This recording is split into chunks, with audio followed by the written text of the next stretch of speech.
Hello friends, हमारे YouTube channel में आपका बहुत बहुत स्वागत है। दोस्तों, मैं उम्मीद करता हूं कि सीटेट 2022 की प्रिपरेशन आपकी बहुत अच्छी चल रही होगी। और तो फ्रेंड्स, आज की इस वीडियो में हम आपको यही चर्चा करने वाले हैं कि ईबीएस के कौन कौन से ऐसे टॉपिक हैं जिससे लगातार क्वेश्चंस पूछे गए हैं, किस तरह के क्वेश्चंस पूछे गए हैं, अब आने वाले समय में किस तरह के क्वेश्चंस पूछे जाएंगे या क्या बदलाव होने वाला है, और कौन कौन से टॉपिक ऐसे हैं जिस पे आप अगर फोकस कर लेंगे तो आपके मार्क्स 28 से 30 कोई नहीं रोक सकता है। आपने किसी कोचिंग से कोई ऑनलाइन कोर्स परचेज कर रखा है या फिर आपने मार्केट से जाके बहुत सारी बुक्स खरीद ली हैं, प्रैक्टिस सेट भी आपके पास हैं और आपकी प्रिपरेशन सिलेबस के अकॉर्डिंग ही चल रही है और हमारे पास पढ़ने के लिए, तैयारी करने के लिए पूरा समय भी होता है, लेकिन उसके बावजूद भी हम लोग सीटेट के एग्ज़ाम में अच्छा स्कोर नहीं कर पाते हैं या फिर अपने सिलेबस को लेके, अपनी प्रिपरेशन को लेके अगर ये दिक्कत आपके साथ बनी हुई है तो आज ये वीडियो आप लोगों के लिए है। आप इस वीडियो के अंत तक बने रहें। तो फ्रेंड्स, मैं आज आपको बताने वाला हूँ कि ईबीएस के सिलेक्टेड टॉपिक्स पर आप फोकस करके और कम समय में, सिर्फ 1 महीने में आप अपना स्कोर 28 या 30 तक कर सकते हैं। बस आपको वीडियो के अंत तक बने रहना है और आपको सारे टिप्स एंड ट्रिक्स को फॉलो करना है। तो फ्रेंड्स, सबसे पहले हम ये जानते हैं कि जो इंडिया का मैप है, भारत का मानचित्र है, उससे रिलेटेड आपके 1 या 2 क्वेश्चंस हमेशा आए हैं और आएंगे भी, लेकिन उसकी प्रकृति क्या रहती है, किस तरह से पूछे जाएंगे, तो आइए जानते हैं हम सब लोग।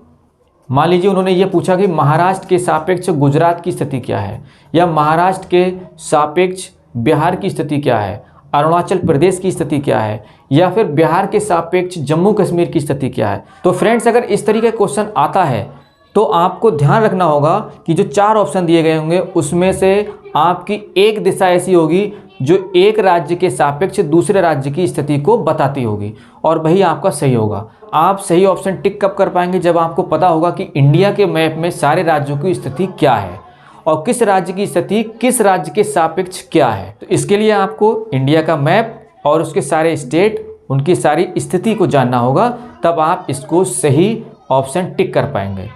तो इंडिया के मैप के बारे में आप पूरी जानकारी रखें, प्रदेशों की स्थिति के बारे में जान लें, एक प्रदेश की दिशा दूसरे प्रदेश के सापेक्ष क्या होगी ये भी जान लें, और प्रदेश के पड़ोसी राज्य कौन कौन से हैं, पड़ोसी स्टेट कौन कौन से हैं उसको भी जान लें। तो यहाँ से आपके 1 या 2 नंबर पक्के हो जाते हैं। तो फ्रेंड्स, ये आपको जानना पड़ेगा कौन कौन से ऐसे स्टेट हैं जिनके बारे में क्वेश्चन सीटेट में लगातार पूछा गया है और अभी भी पूछे जाएंगे।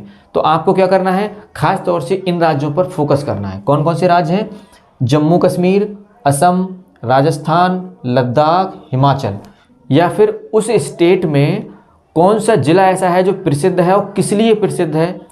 फ्रेंड्स, इस तरह के बहुत सारे क्वेश्चंस बन सकते हैं, लेकिन उदाहरण के रूप में फॉर एग्जाम्पल मैं आपको बताता हूँ।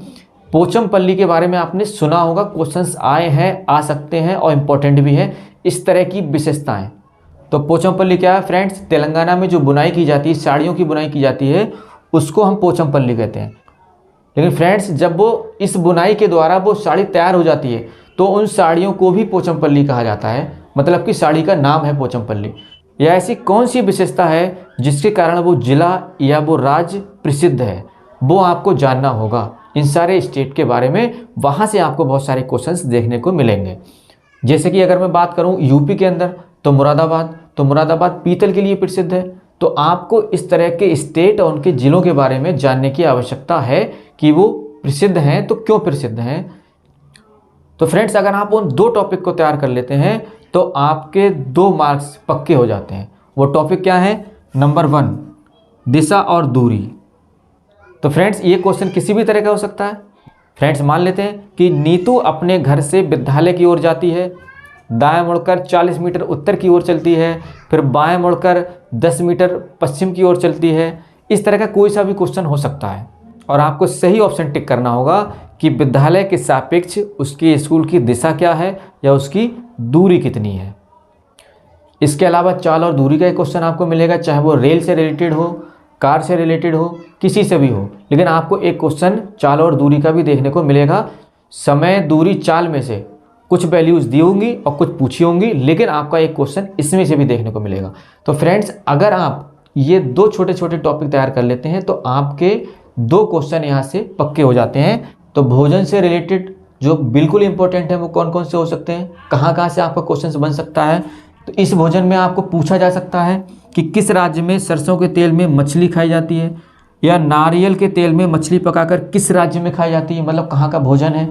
या फिर पका हुआ सांप कहाँ का भोजन है, छोले भटूरे कहाँ का भोजन है, या फिर करी के साथ में उबला टैपियोका किस राज्य का भोजन है। मतलब इस तरह की चीज़ें होंगी जो स्पेसिफिक होंगी और वो आपको याद रखनी है भोजन में भी।